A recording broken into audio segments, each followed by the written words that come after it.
Okay, sending data. Okay, I think we're good. I don't know.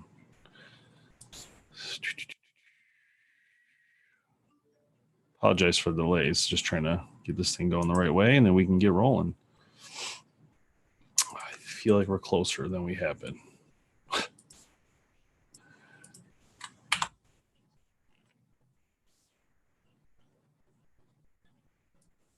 Maybe, maybe not. I don't know. How's everybody doing out there? I can't see your comments yet, but I will be over there in a second to see them as I'm trying to understand how these systems work. Oh, okay, we are live. We are. I think we are good. Okay, yeah, we're good. Okay, so now I think I can go over to the dashboard. No, hold on. The chat. Download chat for Windows. I guess I didn't have the chat. Let's see if that works. If I can just chat in one spot, because right now we are live on YouTube and Facebook. Oh, excellent. I have to log in for that. Can't do that. Okay, it's fine. Hey, Kelly, how you doing? Let's go over to Facebook here. See how you guys are doing. Oh, there you go. Hey, Bob. Jason, how you doing? Yeah, I hear you, Jason. It is close and gives us something to do, right? How's it going, Vince from Oregon? Yeah, so Tim will be with us in a second. I'm going to play a video real quick. I created a video for you guys I thought was really cool. It's our intro for the podcast, but also just a little shout out for all the people working hard on this COVID thing. So I'll play that here in a second. Let's just mute this. And let me do this. Let me just make sure I'm doing this right. Okay, and I'm going to share my screen. I'm going to share this video. I'm going to add the sound. And I think we're good.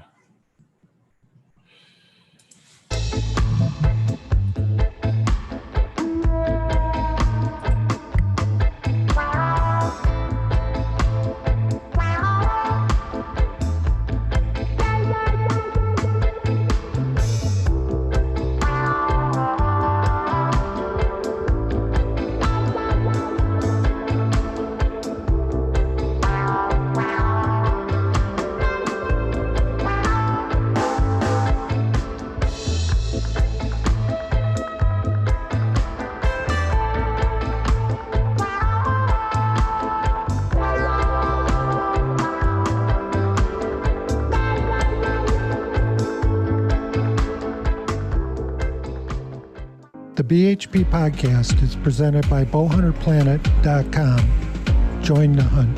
The BHP podcast is proudly presented by Element Outdoors, Cold Steel Knives, HHA Sports, Grind Life Coffee, Skull Hooker, Scott Archery, and Burris Optics. Hey everyone, this is Tim for BowHunterPlanet. Make sure you check out the new podcast, Respect the Game, wherever you find your podcasts. The coronavirus has ripped through our society in such a bad way.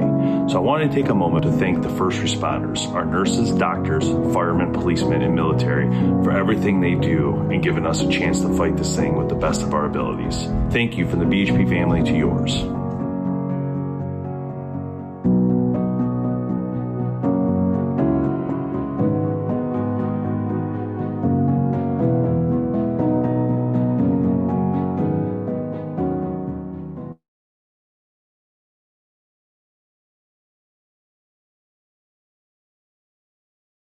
All right, guys, so we are live. Sorry, I was on mute there. I tried to mute it so you guys didn't hear me mess around over here. We're live, and Tim will be on here shortly.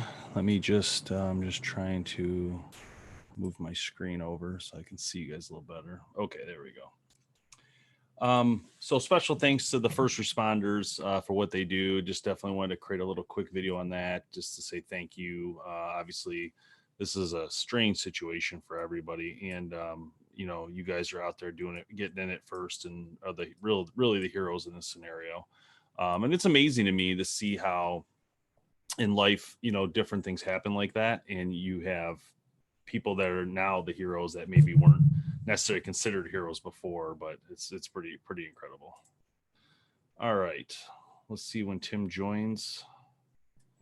Should be all set here. I got my participants. So this is Zoom. This is something different. The first time we chatted, I used the Be Live, and that was actually pretty cool. But the problem with Be Live is there were some things I couldn't do. You can only have 4 people, and it was actually more expensive than this system. So that's why I chose to do the Zoom. And on the Zoom, we can have like multiple people. So like this Thursday night, we're going to try to use this, and it's going to be really cool. We have a lot of people joining, so should be good. Should be exciting. I think Tim is coming in now. I'm working on it. So yeah, this Thursday night, make sure you guys tune in. Starting at 6 p.m., we're gonna have PSE on. Everybody from PSE, so Dan, mainly Dan, but also Bobby. So it should be very exciting. Tim, how you doing, man? I'm good. Sorry, trying to Do I have him muted? use my phone to do this instead of my computer. Oh, maybe I can't hear. Hold on a minute. Maybe I can't hear. 1 second. All right. All right, you still there? Yep. Oh, there we go. How's it going? Good. How are you? Good. Welcome to the podcast, sir. Yeah. Thanks for having me on again. Yeah, this is kind of exciting, Tim. This is like something I just wanted to try this really bad. And we were talking earlier. I just said I wanted to go live on Facebook and YouTube using this system, the Zoom system. And I'm impressed, honestly, how it works. I a lot easier than I thought it'd be. It's just the problem I have is the other issue is the streaming systems are a little more tricky, but yeah, well, it's pretty cool. It's not just for our kids' classrooms now. Yeah, exactly. I think I don't know if a lot of people use Zoom for all sorts of stuff. I'm assuming they do. Do you know? I'm assuming this is for work type stuff. We've used it for meetings in the past instead of using Skype or that type of stuff. But I mean, I don't use it as frequently as I use other programs like GoToMeeting or anything like that. So it's one of those ones that I've had, but it hasn't been until recently that we're using it really frequently. So, but now everybody's jumping on. So what are you learning about? I mean, you already work from home as it is. So is there something new that you're learning from this whole thing about working from home? Has anything changed for you, I guess? I'm learning the discipline of how to not yell at my kids. Yeah. Pretty much all over.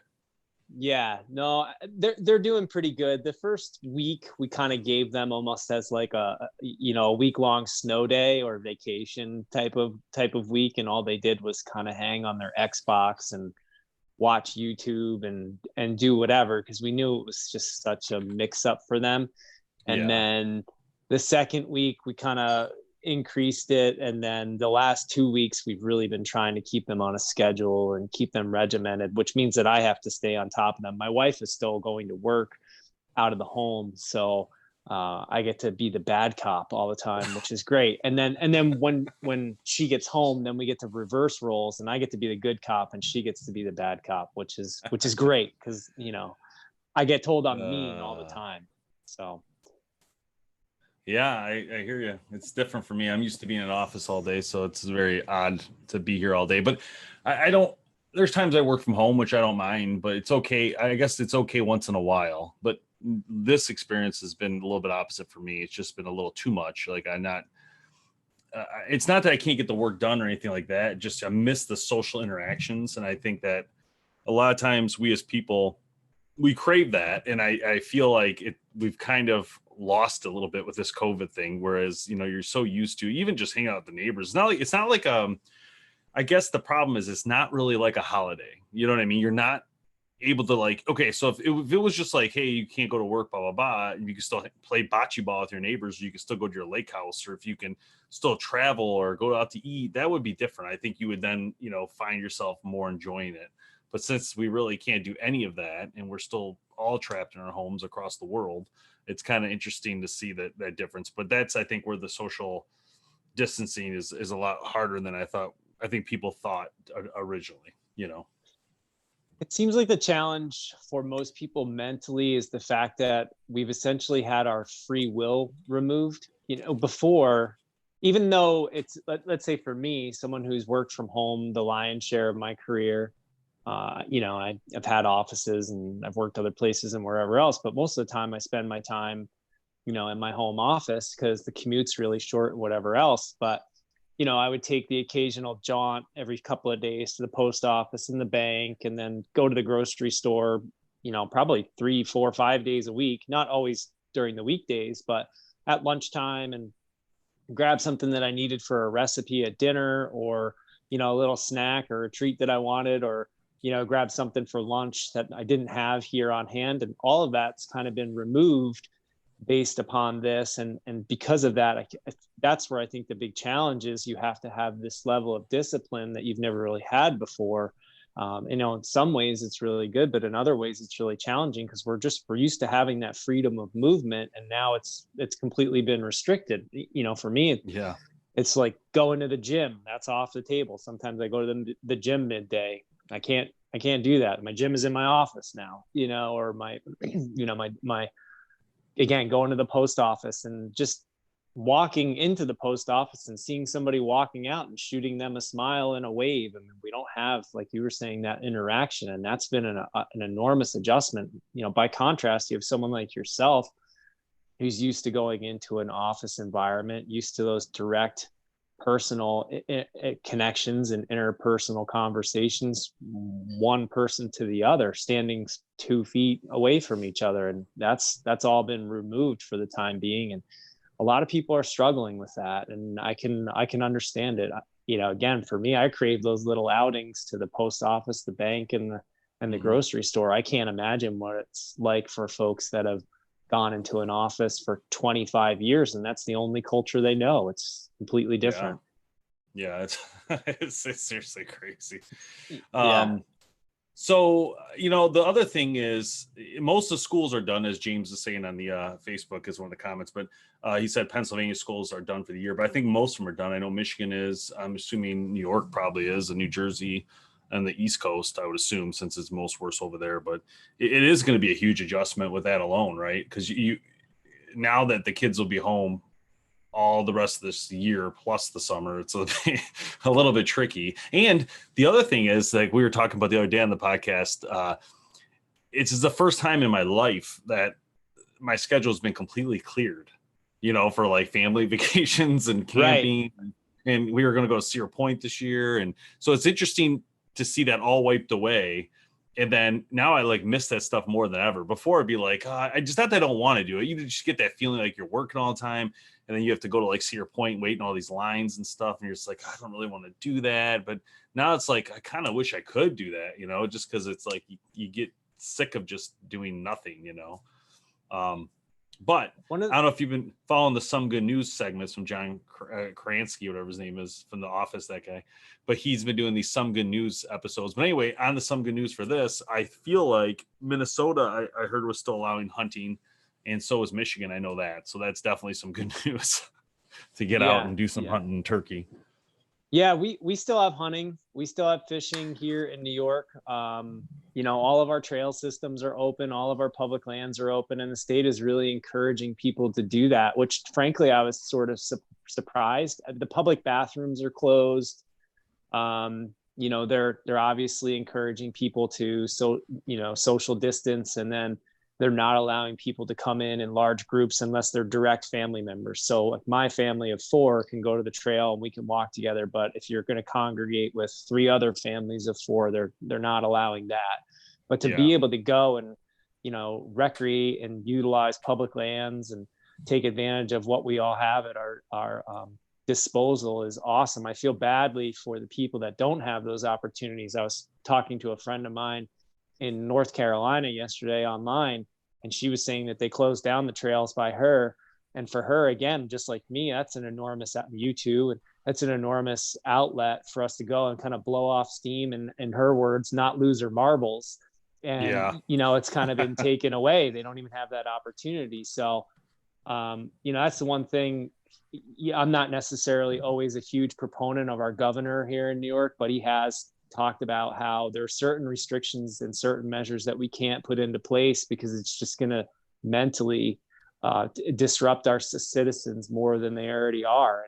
We've gone through enough of an abrupt change. So, we're we're just going to have to adapt and adjust and be courteous to our fellow man. I mean, I'm a trail runner, so I've been doing my long runs, and I'm seeing more people out walking with their families or walking their dogs, even around our neighborhood. We go out and walk our dogs in the evenings, and there are so many people up and moving about. And I actually like that. It kind of reminds me when I was a kid, when you would go out and do something in your little neighborhood and see people and interact with them. And, for the last 10 plus years, I just don't feel like that's existed. We've had so many methods of communication and opportunities to talk and interact digitally that we don't get up and get out. And, our day-to-day lives are so busy. It's just, we want to sit on the couch and veg. And now we're kind of looking at it through a different lens, which I'm pretty grateful for myself. And I hope culturally we see a little bit of a shift back to the way things used to be in that regard. Yeah. Kevin, welcome to the show. Thanks, A little late. Yeah. You know what? You sent me more than one link, and I was trying to get in the wrong link. I sent you the links for the week for the other guests come up later this week. But real quick, just some notes from the Facebook page, people commenting. Sarah says New York has shut down boat launches, state parks. I haven't heard anything about not being able to turkey hunt. Jeff Erickson says, can't wait to get out to the woods for turkey in Minnesota. Joe wants to go turkey. They have been closed for North Carolina. Roads and trails and game lanes are closed. I thought I saw a comment. Everybody was commenting on the schools because we were making comments. I don't know why I can't scroll back up through those comments, but there was a lot of schools closed, it looked like, from what people were saying. You know what? I think I got to click this. Hold on a second. Let me just click this. Maybe this will give me all the comments. Oh, here we go. All right, now I got it.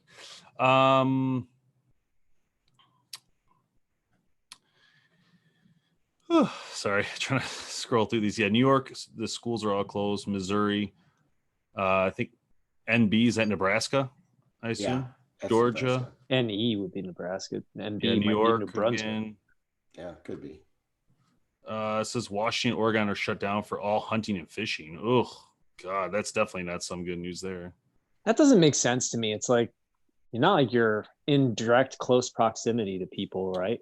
Well, you don't have to be. I mean, that's right. The point, right? You that's what I was saying. Like, we were talking about, I'm going to go here, and it's not that I'm going to go and I'm going to keep my distance from any other hunter. And to be honest, I just want to know there's another hunter in the region that I'm walking, right? In case I break my leg, I go down, something happens, I fall, I hurt myself. I just want to know that there's like Kevin or someone else's 100 yards to my right or 1,000 yards to my right, but in the area, because where we're going to go, it's all state lands. And unfortunately, if you want to go somewhere within, 2 hours, try to get somewhere you can do a day trip. That's the only, to me, that's the most important thing, is just having somebody in the area to help you in case there's an emergency. Really, it's not necessarily sitting with that person, so. Anyway, so Tim, we were talking about, you and I, in the last couple of days, I've been doing my power walk, and you and I have been chatting on the phone. And one of the things we talked about was, what does this do for archery as we go? And, being in the industry a long time yourself, owning different, media companies and consulting companies, where do you think this will go as far as, do you think this will help archery in the sense that organic comes back, people, start to see they can't get some meats, and maybe they should have deer hunted, maybe they should get out and shoot archery? What's your thoughts on that? It's hard to say, right now. I mean, obviously the optimist in me wants to look at this and say, yeah, for sure, people are going to harken back to those empty shelves at the grocery store and go, I have to be a little bit more responsible for procuring my own meat and, managing that process myself. I think the frictionless path is for people that have been engaged in hunting and fishing in the past, that have maybe fallen out of it recently because their lives are a little bit busier, et cetera, and they might come back, or there might be some people that have younger kids that they've participated in the past. They might not be interested in it, and they'll maybe recruit your younger generations. I know my kids through this process, because they have had to go and do some more stuff with us down, at our farm or whatever. They're more interested than they were before. They've always had this segment of interest, but now it's larger. So with that being said, I think it could be a positive impact, where I think there's potentially A negative impact is, if we do see a significant economic downturn and people have significant financial hardship, that could present a negative opportunity for the industry. And that's what we really need to be sensitive to. And, one of the difficulties I think we've had as an industry overall for the last handful of years is the pricing game. Equipment on the whole has gotten relatively expensive. And there's some brands out there that have done a really good job of, creating products that, pretty much everybody can afford that are value oriented, but they're not the main share of the business. And in this environment, they could do a lot better. But again, it's all yet to be determined based upon how this all plays out economically. I mean, obviously, our government is taking measures to lessen the blow for many people, and companies are taking measures to lessen the blow. But we just don't know how long this is going to last. I mean, if it goes more than another, let's say, 3 weeks, I mean, that's where the long-term implications can really sit. And I'm certainly no economist, but I think just a heaping dose of common sense says people don't have money for a really long time, or they're not employed for a really long time, or they're, hitting their savings really hard and whatever else. Those all have downstream effects that we need to take into consideration, and will all have impact on what the future of the hunting industry looks like. But again, hopefully, going back to the aforementioned, that they look at it and go, okay, well, there was no meat on the shelves, 4 weeks ago. That's more important. I want to be able to provide for myself and my family, or both. Yep. Interesting comment from Sarah on the Facebook page. Says, I've already talked with people here that haven't ever hunted or haven't hunted in years that are planning on doing so. Many of them, myself included, are now looking towards raising whatever livestock. Many are coming together and offering their farm to table produce and meats at a lower price as well. I think that's interesting because some of the things I've heard in an office environment are the same thing. People are actually that know that I do BowHunterPlanet were extremely interested in archery all of a sudden. And they're asking me questions like, oh, we could just call Dave if we need meat. Cause we, and another person, my neighbors actually said to me, I gave him some of the access meat. Tim, actually, I was going to bring that up a little bit, but our hunt we did in Texas, some of the access meat, I gave him some of that. I gave him some venison I had from this past season as well. And they were so blown away and excited because they couldn't find red meat at the stores, and I was like, kind of like starting to think like, man, I'm glad I killed a couple deer last year and had all this meat, to be able to share some of that as well as eat it. Cause now we don't have red meat either. All we're using is our venison and the axis deer that we killed in Texas is what I've been eating on here for tacos and chilies and hamburgers. That's all we've been using. I mean, we haven't been able to get red meat either, but again, I'm not necessarily looking for it cause I had the meat, but I don't know, Kevin, what'd you see? Have you seen anything like that or talked to people like that? Not so far. I mean, I think that more like, I think just in talking to the guys around here, it seems like all the guys, like Tim said, are getting their kids more involved and getting out and shooting. And, like your kids are talking about, man, maybe you should get into competition and stuff like that, And I just think that's a great thing, that, instead of spending the whole day on Fortnite, they actually can get out and do something physical, Yeah, it's good, and I think the thing that's really good about that is it could lead to like scholarships and things like that there a lot of people don't even know the opportunity is out there for stuff like that. And like every kid wants to be an NBA star, but let's face it, the odds of you making it into the NBA are pretty slim. But if you become a really good archer, you might have a shot at becoming a professional archer or an Olympic archer. So just by the sheer numbers of people that are doing it, And scholarships, there are scholarships. People don't realize shooting, things like that. Yeah, shooting, things like that. The next thing I was going to say is, I'd really like to get the boys into, we have all those BB guns in our safe. Yeah, I just found companies. one. I just found another one. We've got tons of, we should get the boys out shooting those BB guns and getting good at it, Yeah, no, I agree. That's all I did when I was a kid. I shot a lot of BB guns, a lot of bow. That was the two things I did the most when I was a child. I know that. That's the one things I remember the most. But one of the other things I was thinking about with this whole scenario and what's going on right now is there are people making comments and things I'm reading that say, okay, so this sucks. Obviously, it's a bad scenario all the way around, right? But what are the bright moments of this scenario for all of us, right? So it's taking that time to actually finish something you've been wanting to do, or spending the time with your kids. Like me the other day, getting the kids out, doing a fun egg hunt. We also did archery a couple days now, and the kids loved it. And I've been wanting to do that with them, just haven't had the time. And so it was nice to give them a chance to do that, and sit down and actually, spend time tuning their bow and actually sighting it in perfectly and taking that time.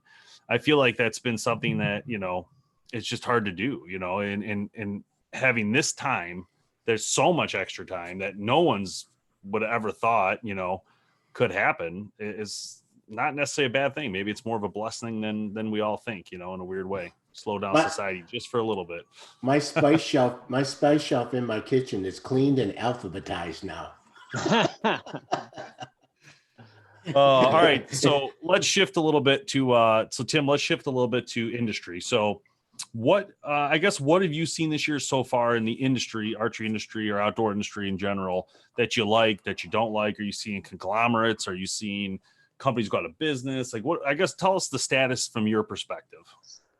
I haven't seen much in the way of companies going out of business. I mean, coming out of the ATA, and I didn't attend SHOT Show this year. I didn't go last year or this year, just I had some conflicts. But coming out of the ATA this year, I would say there was this tempered optimism, and which was encouraging, because the last couple of years have been sort of doom and gloom. And from everybody that I kind of circled with after SHOT Show, it sounded like it was a very similar vibe there as well, where people were not having this high sense of false optimism, because again, it's always so hard to predict what the rest of the year is going to look like in January. So with that being said, we came out of ATA, things seemed pretty good. Nobody that we work with kind of was saying that they had banner sales or anything like that, but everything seems solid and relatively stable based upon the metrics that they could use at that time. And then obviously, as this COVID thing ramped up a little bit, concerns grew and everything else. So I haven't heard of any companies going out of business. I may have touched on that. I mean, obviously, there's definitely been significant impact on a lot of the manufacturers within the industry. There are some manufacturers that are still and groups that are still buying up other companies. I think like GSM is still being pretty aggressive, but they seem to be an anomaly overall by comparison to the general feel within the industry. Maybe I'm not looking as much, but that's the only one that I see out there who's still acting pretty aggressively. Everybody else seems to be kind of just sitting and in a holding pattern for the time being. So, we'll kind of just have to see how this shakes out. I don't know if people realize the conglomerates in the industry. If you're out there and you're watching this and you don't really understand, like if you just go to the store and buy your things and don't think about like who owns what, not a big deal. I get it, whatever, it's fine. But there are literally 5 companies who own a lot of share in this industry, more than you would think. And when you talk about GSM, you talk about Arcus, you talk about Faradyne, you talk about Outdoor Group. So there's definitely 5 to 6 of these companies who own a lot of things, just more than you would think. When I started doing this over 10 years ago now, a broadhead company was a broadhead company. That's it. They're on their own. Like they weren't owned by anybody generally. And like Nap was Nap. There was no, that was it. They had everything. Right. Rage was Rage. Muzzy was Muzzy. Today, all those companies are actually owned by a bigger company. Now, this isn't a bad thing. I'm not saying that. I'm just saying that just as a general thought in business, there are groups that are linked together now, and it does some great things for people as well. So I don't want to take away from that. Like for instance, now you can buy Carbon Express arrows that come with nocturnals, that come with Rage or Muzzy, maybe. I don't know which heads, but they're all owned by the same company. So you can get this package deal, right? And it saves you money as a consumer. So it's not necessarily a bad thing. I'm not suggesting that. But I'm just suggesting that a lot of things are owned by a lot of companies, and you might just not think of that. Another good example is Bowtech. People don't realize Bowtech owns Black Gold sights. They own Tight Spot quivers. They own Ripcord. They own what's the other one? Diamond. They own Striker crossbows, which is kind of gone now. They own Excalibur crossbows. Mm-hmm. And I'm missing one, and it is the Octane. So all that falls under that regime, right? You just don't, but you don't think of it that way when you're a consumer, you're at the store. You know, same with Faraday. They own Muzzy, Rage, Carbon Express. You know, there's a ton of brands under there, a ton of them that you just don't think of it, I guess. And again, not a bad thing, just making the point. No, so Tim, when we talk about conglomerates and these bigger companies, do you see any new ones coming? Because I haven't seen any new ones. I've only seen the ones we've already seen. Has there been any talk, or have you heard of any other ones? I think the most recent one that popped up is I believe it's called Rock Ridge, and you know, they're more on the general hunting side, but I want to say that they own or are affiliated with Expedition Archery, Grind. I hope I have this information right. Grind Calls, which is turkey and waterfowl calls, I believe, and I think they have an e-bike company in there. They have a handful of other things in their group. That would be the one that I know of.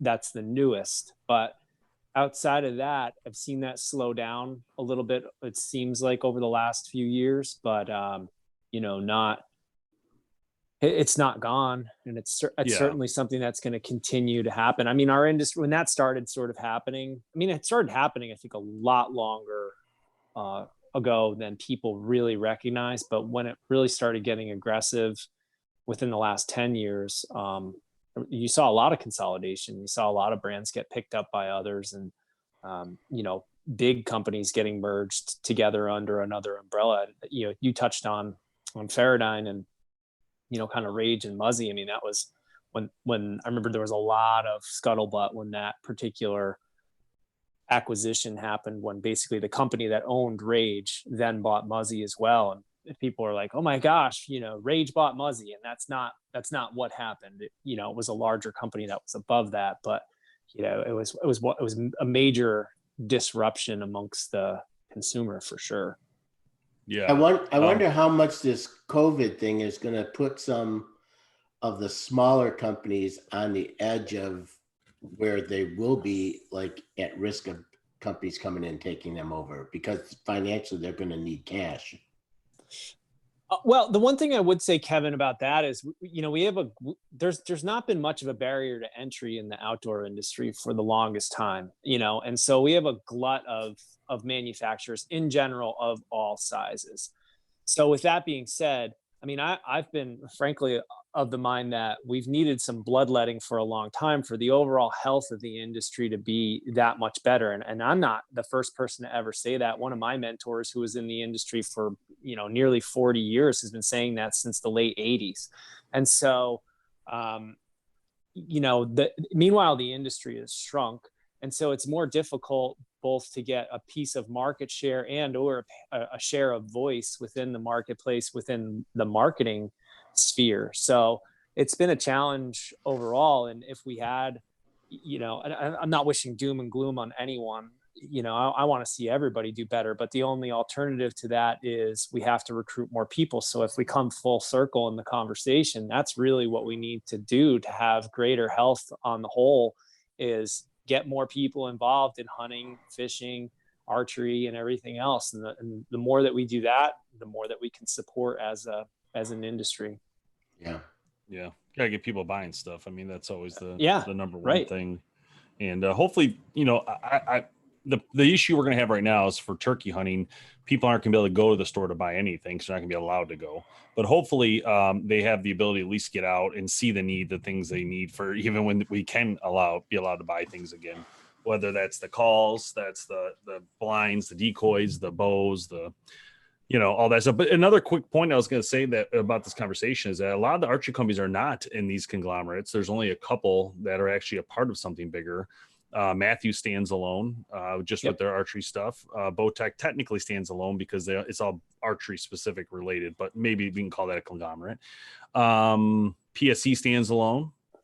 Hoyt stands kind of alone. They do have a couple things under their umbrella though. But again, they're not part of the general stuff, I think, that most people are thinking of these. But again, the other thing is, this actually paves the way for the companies to be more protected, those companies at least, as this goes on, because what you're going to see now is these companies will decide on which companies can afford which what they can do, they just move their money around is my point. So if you have 5 or 6 different brands and you're making more money on Rage than you are on Muzzy, and Muzzy's losing money, now they can just spread it out based on this issue and protect all the brands instead of the other way around, So I think that's necessarily not a bad thing in this scenario, but the little ones, who knows, right?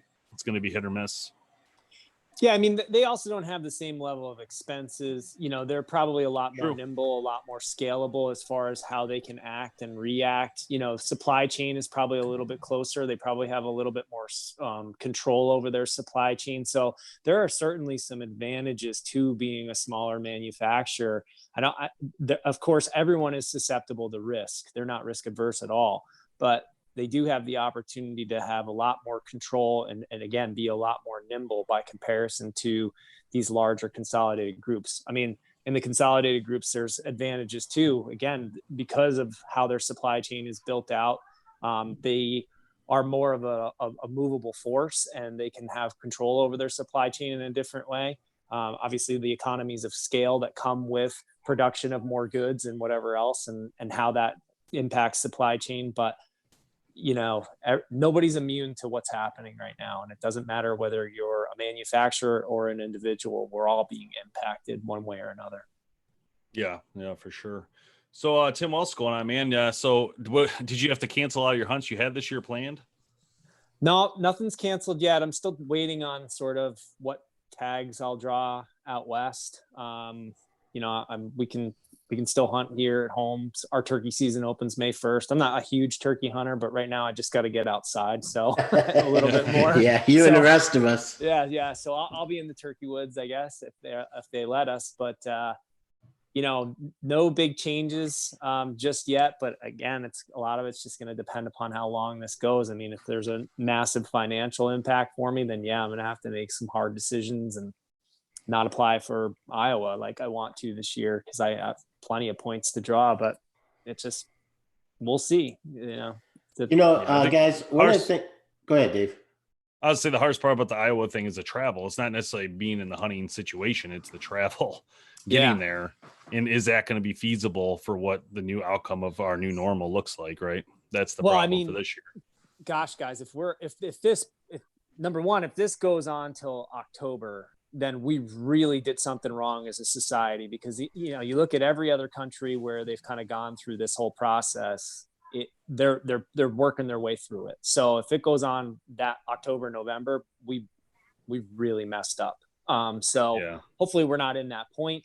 But with that being said, there could be a flare up when we get into the fall, and then what kind of restraint does that cause, and what kind of restriction does that cause? That's all to be determined as well. But hopefully we're past it, sooner rather than later, and we can all kind of get on with our lives and hopefully reprioritize to what are more important things. I think we're going to see the moving on, but I think what you're going to find is until they can positively create enough masks and ventilators and all that, that's the issue right now. I think once you have all that, the gloves and the mask and toilet paper, whatever, but once you have the gloves and the mask, you'll be able to do a lot more stuff. And I think they'll open up things a lot faster once everybody's able to get their hands on these things, because that's been the biggest issue, is not being able to protect yourself when you're out and about, and especially for travel. That's going to be the big thing. I think once people get used to the life with a mask and life with gloves, it'll start to slowly open back up to where then those will be removed as time goes on. But I think what you're going to see first is companies going back to work, line workers going back to work with mask and gloves first, because they're the ones that have to be there to get production moving, whether it's food, vehicles, making broadheads, whatever. It's got to, those are the people on the line that have to make the product. I was just reading something. They said they're going to have a ham production slow coming up just because of what's going on, and because they have to shut down some of these facilities making pork because people are getting it there. So again, until these people have proper gear, it's going to be pretty much impossible to continue.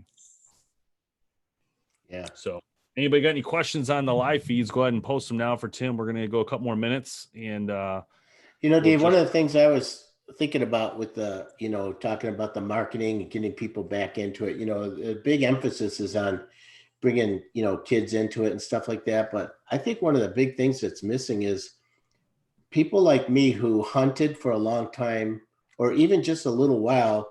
I know a lot of guys who are my age that hunted with archery when they were younger, switched over to crossbow or went just to strictly rifle because they said, oh, the bows, it's too hard for me to pull with my shoulder or this and that.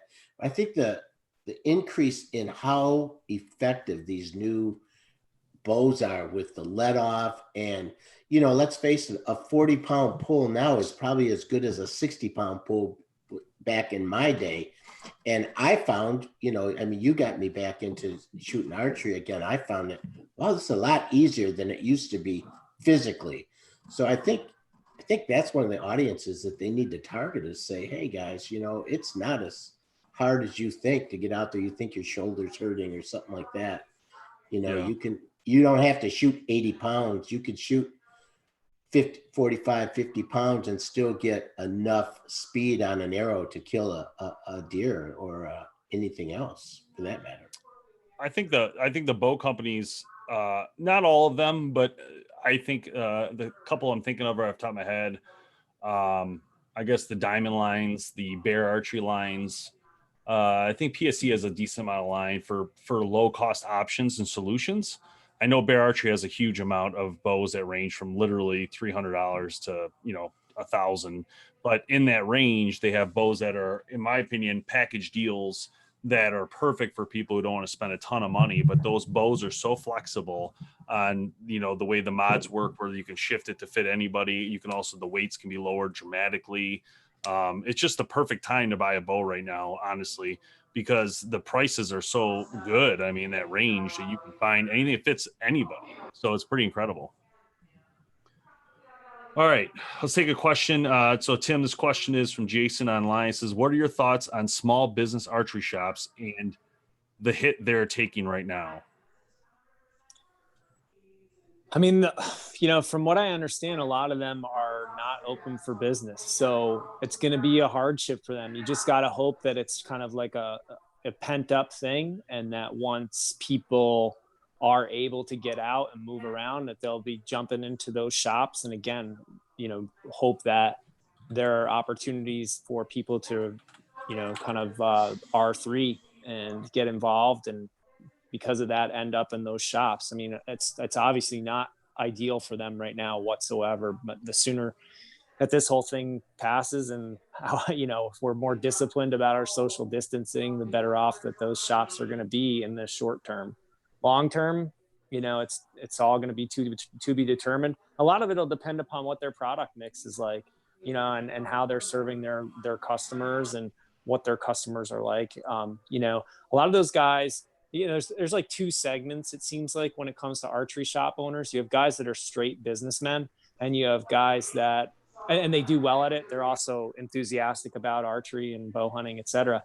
But then you have the guy that's also, or gal, that's also just a crazy enthusiast and isn't the best business person. And those are the ones that might, kind of end up on their heels with all this. And those are the ones that are definitely in potential jeopardy. So, and then we obviously have the big box stores, and they're just as impacted as everybody else right now. And they sell equipment, whether it's accessories and whatever else, but they sell a lot of bows and that type of stuff too. And they're not immune to it right now either. So we just got to get past this situation. And again, I hope it only lasts another 3 weeks, if that long. It'd be better if it let up sooner than that. Yeah. Jason, thanks for the question. And he also had another comment, said one local shop here is taking online orders and shipping still, but no in-store business or shooting at all. So, and I understand how the shooting part hurts those companies a lot, because that's where they make a lot of their money, in the open shoot segments and, getting archery leagues, which again is definitely not social distancing, but unfortunately that's like a great time for a lot of people that shoot archery league. And I'm really disappointed, because I was planning on doing one this year with the guys. Try to start a league of our own just for fun, and go to a shop and shoot and just get more into it. Try to become a better archer, to be honest, in general. It's fun to shoot all these different bows, but I still want to be a great archer at some point as I just keep getting older. I definitely want to be able to get it done. yeah, so I don't know. I think the arch reps will have a hard time. I'm not gonna lie, but I do think that hopefully they're allowed to take some of the stimulus package stuff that the options that came out. Hopefully they can qualify for that kind of thing, and I think that would help them if that's possible. So Well, and there's a lot of definitely.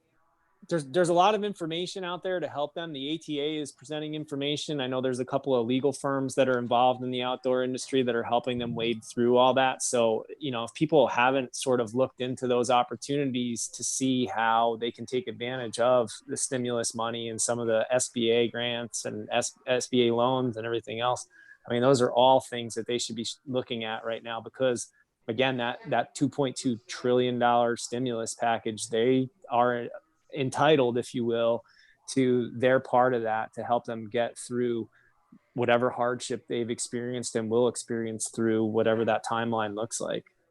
Yeah, It's a for sure. larger scale business conversation, so they should be looking into that. Steve Chapman asked the question, what is the best arrow rest in the market now for a low price? So I guess I would spin this question, Tim, to you and just say, what's your thoughts on a good low cost rest in your mind? Oh, gosh. I got my opinions. I'll give mine in a second. Unless you need time to think, because I give mine. I don't really have an opinion on that. I mean, it's just, there's so many good options out there, and it's just it's hard to say. I mean, there's still people that love to use a whisker biscuit, right? And it works and it functions great. And and then there's people that you can go into a lesser expensive QAD rest, and you still have a lot of the great features, but without the top end stuff that kind of starts building that price point on a QAD. There's lots of really good options there.